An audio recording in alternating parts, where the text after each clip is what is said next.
जिस वक्त भी, जिस आन भी, जिस लम्हा भी, जिस चीज की जरूरत पड़ेगी, ढाका के इनकलाबी सरजमीन से यह आवाज उठेगा और मुसलमान, हिंदू, सिख, ईसाई एक साथ मिलकर हिंदुस्तान के सरहद पर कफन बांध कर जाएगा और हिंदुस्तान को बचाने के लिए अपनी जान की कुर्बानी दे देगा।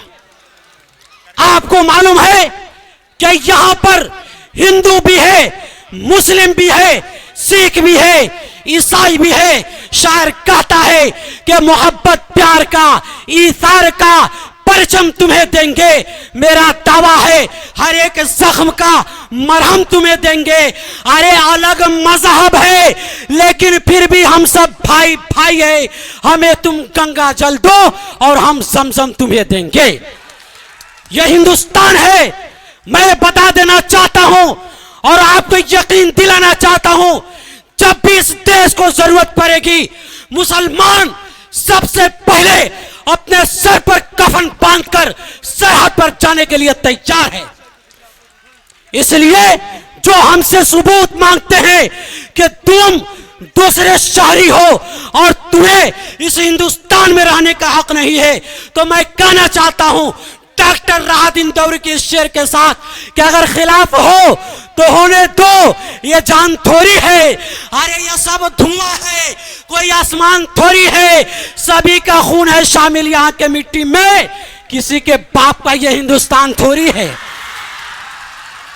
सभी का खून है शामिल यहाँ के मिट्टी में, किसी के बाप का यह हिंदुस्तान थोड़ी है। मैं आपको बताना चाहता हूं, इधर असदुद्दीन ओवैसी साहब है और इधर राणा रंजीत साहब है।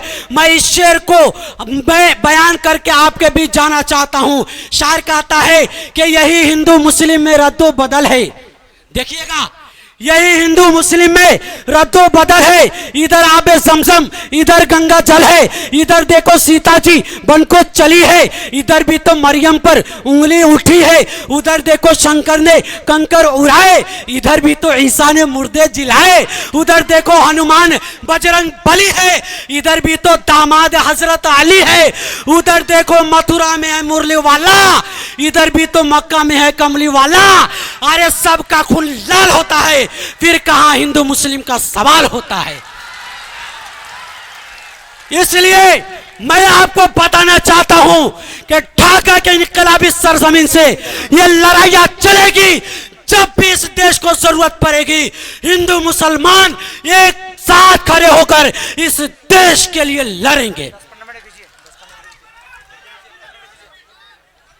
मैं बोलना चाहता हूं और मैं बताना चाहता हूं आप लोगों को कि यह वह देश है कि जब अंग्रेज इस देश में आया तो इस अंग्रेज को भी यहां से भगाने का काम किया। और आप कौन से जी, जैसा जैसा आप लोगों का हुक्म होगा वैसे। देखिए, इनका जो शेर था आप लोगों की मांग आ रही है कि दोबारा उस शेर को पढ़ा जाए। लोगों को पसंद आया, एक बार जोर से फिर से दोबारा हो जाए। अगर दोबारा सुनना चाहते हो तो हाथ उठाकर बताएं। वाह, दीवाने को ना देखो हकारत की नजर से। अरे दीवाना बहुत सोचकर दीवाना हुआ है। वैसे साहब के दीवाने हैं ये सब। शायर कहता है कि यही हिंदू मुस्लिम में रद्दो बदल है। इधर आबे समसम, इधर गंगा जल है। इधर देखो सीता जी बन को चली है, इधर भी तो मरियम पर उंगली उठी है। उधर देखो शंकर ने कंकर उड़ाए, इधर भी तो ईसा ने मुर्दे जिलाए।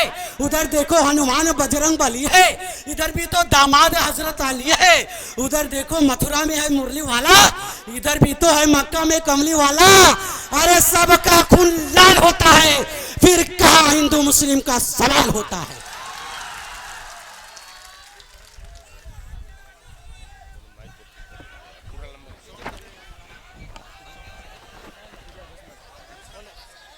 अब लोगों का मांग हो रहा है कि तो कुछ बोला जाए, तो आइए कुछ बोला जाए। और मैं आपको बताना चाहता हूं, मौलाना अबुल कलाम आजाद का नाम सुने होंगे।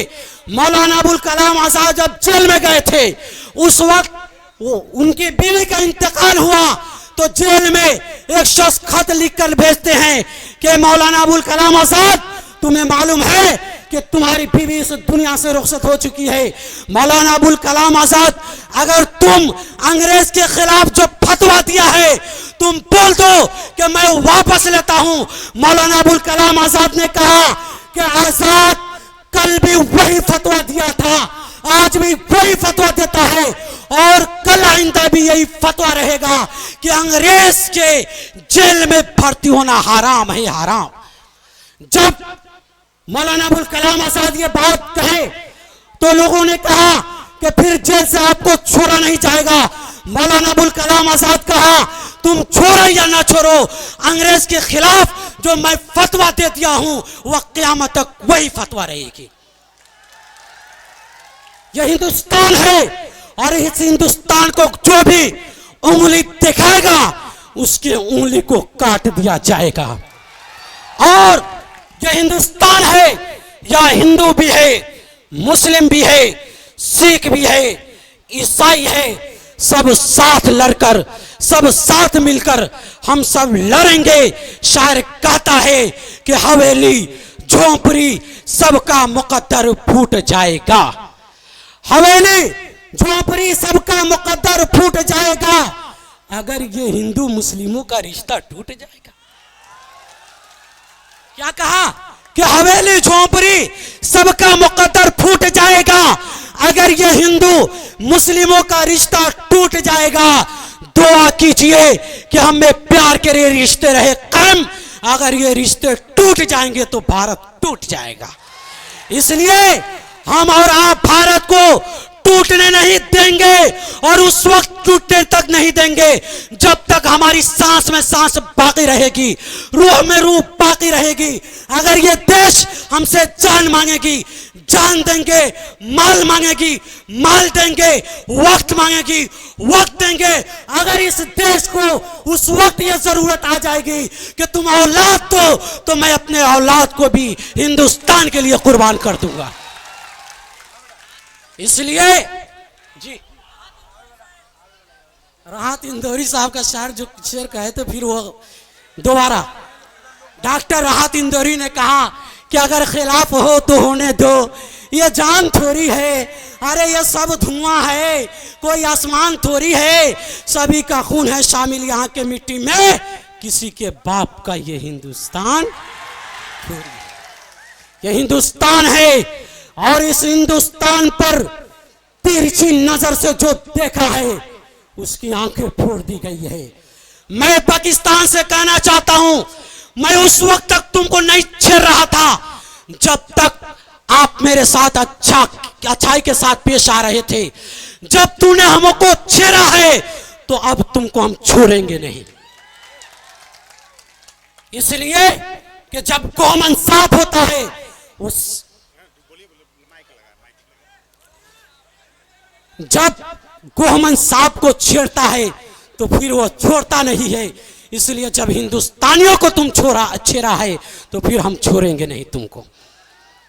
याद रख लीजिए, डॉक्टर उदय प्रताप ने कहा था, ऐ मेरे हिंदू भाइयों, ऐ मेरे मुस्लिम भाइयों, हिंदुस्तान का एक एक फर्द से मैं आवाज लगाकर कहना चाहता हूं, यह हिंदुस्तान का मामला है, कोई सात बिरादरी का मामला नहीं है कि सिर्फ मुसलमान लड़ेंगे, हिंदू नहीं लड़ेंगे, हिंदू लड़ेंगे मुसलमान नहीं लड़ेंगे। नहीं नहीं, यह देश जब आजाद हुआ था तो यहाँ हिंदुस्तान में मुसलमानों की भी कुर्बानी है, हिंदुओं की भी कुर्बानी है, सिखों की भी कुर्बानी है और इसके अलावा ईसाइयों की भी कुर्बानी है, यानी तमाम लोगों की कुर्बानी है और तब जाकर यह देश आजाद हुआ है। इसलिए फिर वो वक्त आ चुका है कि ढाका के इनकलाबी सरजमीन से, असदुद्दीन ओवैसी के मंच से मैं कहना चाहता हूं कि फिर यह चंपारण के इनकलाबी सरजमीन से इनकलाब बर्पा होगा। जी, आपको मालूम है कि डॉक्टर उदय प्रताप ने क्या कहा कि ना तेरा है ना मेरा है बल्कि यह हिंदुस्तान सबका है। नहीं समझी गई बात तो नुकसान सबका है। इसमें मिल गई नदियां जो दिखाई नहीं पड़ती, महासागर बनाने में मगर एहसान सबका है। मेरे वतन के बाशिंदों, अब आओ कुछ ऐसा काम करो। कब तक हिंदू मुस्लिम करते रहिएगा? आइए, हिंदुस्तान पर अंग्रेज जब लड़ा था तो मुसलमान और हिंदुओं ने आगे बढ़ा था, और जब पाकिस्तान हिंदुस्तान में आकर हिंदू भाई और मुसलमान भाई को मारा है तो इसके खिलाफ भी हम लोग आगे बढ़ेंगे। ये मत सोचिए कि हिंदू की तादाद ज्यादा थी, मुसलमान की तादाद कम थी। मैं आपको बताना चाहता हूं, एक हिंदुस्तानी था, उसके बाद वह हिंदू है या मुसलमान है, वह सिख है या ईसाई है, सबसे पहले वह हिंदुस्तानी है। और हिंदुस्तानी को जो भी आंख दिखाएगा उसकी आंख को फोड़ दिया जाएगा। ऐ मेरे वतन के बाशिंदों, अब आओ कुछ ऐसा काम करो, इस मुल्क से नफरत खत्म करो और आपस में मोहब्बत आम करो। क्या कहा शायर ने? क्या कहा सुनिए कि ऐ मेरे वतन के बाशिंदों, अब आओ कुछ ऐसा काम करो, इस मुल्क से नफरत खत्म करो, आपस में मोहब्बत आम करो। जब एक वतन है हम सबका तो फिर आपस में झगड़ा कैसा? हम अल्लाह अल्लाह करते हैं और आप भी अब राम राम करो। नहीं समझ में आया? ऐ मेरे वतन के बाशिंदों, अब आओ कुछ ऐसा काम करो, इस मुल्क से नफरत खत्म करो, आपस में मोहब्बत आम करो। जब एक वतन है हम सबका तो फिर आपस में झगड़ा कैसा? हम अल्लाह अल्लाह करते हैं और आप भी अब राम राम करो। आइए, वक्त देने के लिए मैं डॉक्टर शमीमुल हक साहब, उनके अलावा मेरे बड़े भाई फखर आलम चंपारनी का दिन है कि मैं आपके सामने हूँ, वरना मैं कहाँ और ये कहाँ। अब मैं डॉक्टर शमीमुल हक साहब को इस शेर के साथ मैं माइक पर बुलाना चाहता हूँ कि संभलता नहीं है, हमारे संभाले, आपका प्रोग्राम आपके हवाले।